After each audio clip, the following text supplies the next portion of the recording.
আমি মধ্যবিত্ত পরিবারে থাকি বলে এই নয় যে আমার স্বপ্ন, আমার আহ্লাদগুলো আমি সবসময় বিসর্জন দিই। আমি আমার সামর্থ্যের মধ্যে থেকে আমার জীবনটাকে গুছিয়ে নিতে বড্ড পছন্দ করি। সেই সাথে আমি যেখানেই থাকি না কেন, আমার রুম, আমার আশপাশ এবং আমি নিজে সবসময় পরিপাটি হয়ে থাকার চেষ্টা করি, তাও আবার বাজেটের মধ্যে, যেহেতু আমি মধ্যবিত্ত।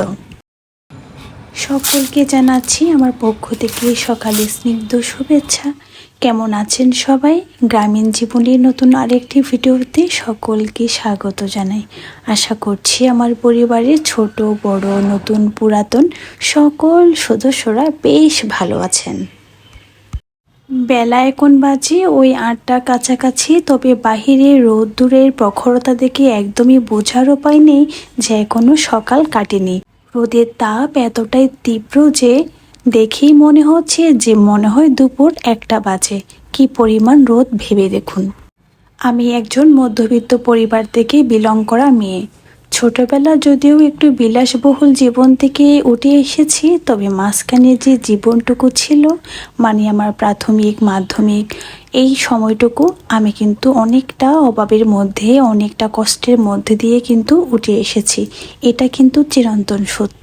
তবে এখন আমি যে পজিশনে আছি, একটু দুবেলা ভালো করে টেনশন মুক্তভাবে সকলের আশীর্বাদে আর দোয়াতে আমি এখন মোটামুটি চলতে পারছি। তবে আমি আমার সোনালী অতীত থেকে একটাই জিনিস শিখেছি যে জীবনে বিলাসিতা করা ভালো, শখ আহ্লাদ পূরণ করা ভালো, তবে তা নিজের পজিশনের উপর ভিত্তি করে।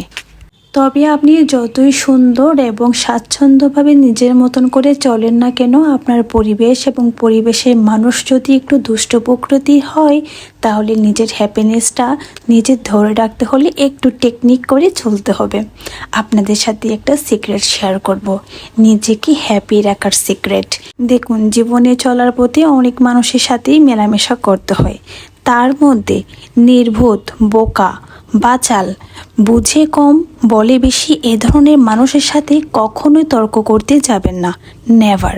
এদের সাথে তর্ক করতে গিয়েছেন, তবে মনে করবেন আপনার মাথার স্ক্রু খুলে পড়ে যাচ্ছে, ব্রেন আপনার খিসড়াই যাচ্ছে, মন মেজাজ খারাপ হয়ে যাচ্ছে, আপনার দিনটাই পুরো নষ্ট হয়ে যাচ্ছে।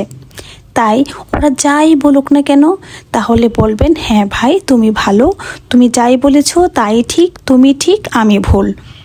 তাহলে দেখবেন সব কিছু ভালো থাকবে, মেজাজও ভালো থাকবে, সেও ভালো থাকবে, আপনিও ভালো থাকবেন। ধন্যবাদ।